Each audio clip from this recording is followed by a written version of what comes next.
What up, Blockchain Nation? What up, YouTube? So, today, as always, well, not always, from time to time, I like to share some rejection stories. Because I remember transitioning from what I was doing previously to becoming a software engineer. And going from job interview to job interview was tough. Sometimes I got, well, a lot of times I got a lot of rejections. And it's hard. Nobody likes rejections. Rejection sucks. We want to talk about this book. Well, segue. It's called Rejection Proof. I think you should read it. It's by a guy named Rejection. He talks about how I beat fear and became invincible. So this guy actually went for 100 days of rejections.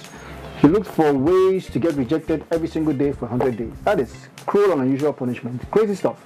One thing he did was he went into a hotel and he asked, can I get a room for free and I just want to sleep on the bed for 5 minutes? That's a crazy request. The one time he went to a Dunkin' Donuts and asked if they could make the donuts look like the shape of the Olympic rings or something crazy. He deliberately wanted to fail every single day for 100 days. It's amazing. The craziest one he did was he was in an airplane and he asked the flight attendant if he could take the public service announcement.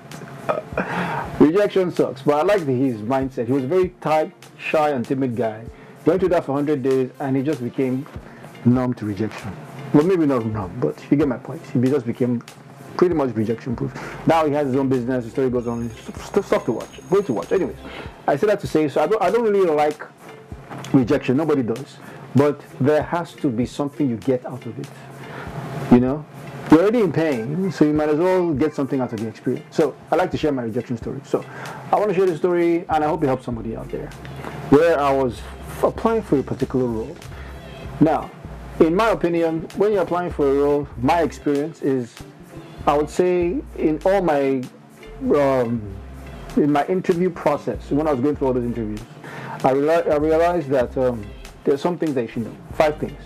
First is you should absolutely know your resume. I know it sounds so plain, but you should. Because sometimes you're applying for different roles and you change your resume a bit, you highlight some particular skills, you want to keep your resume to a certain length, maybe just 1 page, 2 pages at the most, if you have a lot of experience, in my opinion. And so you're playing around with that, and sometimes you leave this out, you leave that out, so you forget some things. It's happened to me before. I think I forget the story. I've said this story before, but I won't bore you to death with it.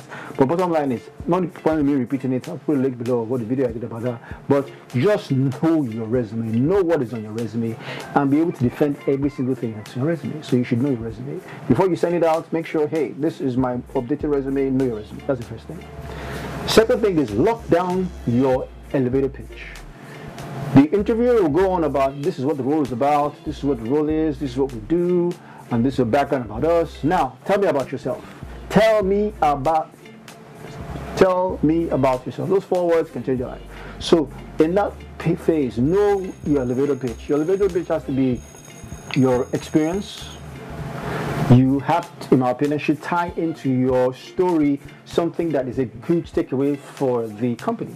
For instance, if there is a front-end developer role, you can talk about your experience and highlight things like how you've worked with React, how you're a team builder, key points like agile, key points like, if that's what they do, key points or things to really emphasize.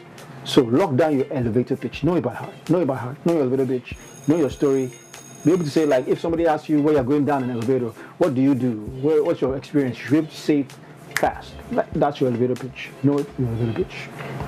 Third, which is very obvious, learn about the company. You shouldn't just go there blind. Walk into the interview and not know who they are, what they're about, what they do. That sucks. I know in some cases, my experience too, you're applying for a job and you're applying to so many roles that you might not take the time, but once you get called for an interview, please make sure you take your time to learn about the company. Please. Fourth, make sure you know your stuff. Whatever you write down, whatever you say you can do, at least know it. Know it to a certain degree. I don't think everybody can be an expert, quote unquote, but at least you should show competence in what you say you're competent in. You can't say, hey, I'm a huge expert at React, and then they ask you, okay, what is a component? What is the difference between a function component or a class components, and you're like, crickets. Or you say, I'm an expert at Node. Okay, that's great. So how do you explain the event loop in Node? Or how do you explain a Node concept? What is the concept of the async await as in relations to Node? You're like, I don't know what that is. So make sure you know your stuff. Now this is the last point. This one I learned the hard way. I knew this, but at the same time, I went into this interview, and this was a place where I failed, should I use that word, at a particular interview. And this is the fifth point that I think is not the most important, but it's just as important as the other 5 points. But here's the point. Act like you want the job. And I'll explain what that means. I'm not saying you should grovel and beg, but here's the point. Act like you want the job. I remember I was at an interview once, and I did everything. All these 4 points, I did everything perfect. I knew my resume, I knew my elevator pitch, I learned about the company to a certain degree. Well, it was a public company, so I won't say the name. It was a public company, so it was, everybody knows what they do, my point. Then I knew my stuff. But here's where I failed, I think.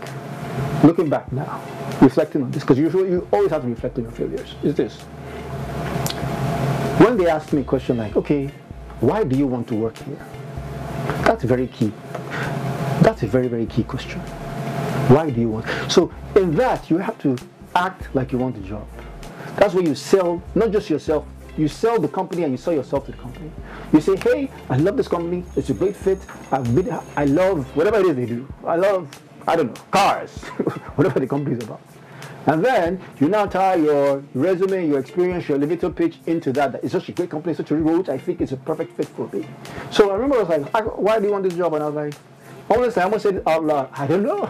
Why do I want to work here? You know? But really though, you have to act like you want a job. And so for me, it was just crickets. It was like, okay, why do I want a job? I want a job. Well, I'm not sure the exact answer I gave, but it was something in the likes of, well, I can't even remember what it was, but it sucked. That's what I remember. It was a horrible answer. So you have to act like you want the job. Learn about the company, show enthusiasm, talk about how great they are, talk about how it's your passion, talk about how it's something that you really are in. Because the truth is, working at any field is hard enough, so you have to really like what you do. Like now, I love what I do. Love. But you have to reflect that in whatever interview you go to. You can't say, well, I'm here and I applied to 100 places and you guys called me. No! I mean, you're obviously not going to say that. But you can almost, a company can almost tell when you feel that way. You're like, I'm here because, gosh, I've been out of a job for 5 months and I applied everywhere. Thank God you got called. You might not say that, but they can almost tell that. You give up that vibe when you don't act like it. So even if you have to do push-ups, if you have to do jumping jacks, if you have to binge watch videos about the company, act like you want the job. That would be my final thing. So, read James' book called Rejection Proof. Might help, might not help. I don't know. But that's all I have. So until next time, I wish for you is that you nail the next job you offer. And before I say that, I want to say this. I know you're out there. If you're out there, you're hunting, you're looking for a job. I know it's hard right now, but I guarantee and I promise you that if you just keep on pushing through, if you just keep on pressing on, I personally believe that eventually you land that gig of your dreams. The great motivator, Mr. Les Brown, said something, and I'll leave you with this. He said, if you want something bad enough, you have got to go out and fight for it. You've got to work day and night for it. You've got to give up your time, your peace, and sometimes even your sleep for it. And if all that you dream and scheme is about it, and life seems almost useless and worthless without it, if you gladly sweat for it and fret for it and plan for it, and lose all your terror of the opposition for it, and if you simply go after that thing that you want with all of your capacity, strength and sagacity, faith, hope and confidence, and stirring for tenacity, if neither cold, poverty, famish or gall, sickness or pain or body and brain can keep you away from the thing that you want, if dogged and grim you besiege and beset it, then with the help of God you'll get it. Yeah. Until next time, my wish for you is that you land that new job. Because it will definitely, if it is the job of your dreams, change your life. And that's your goal, then let's go change the world.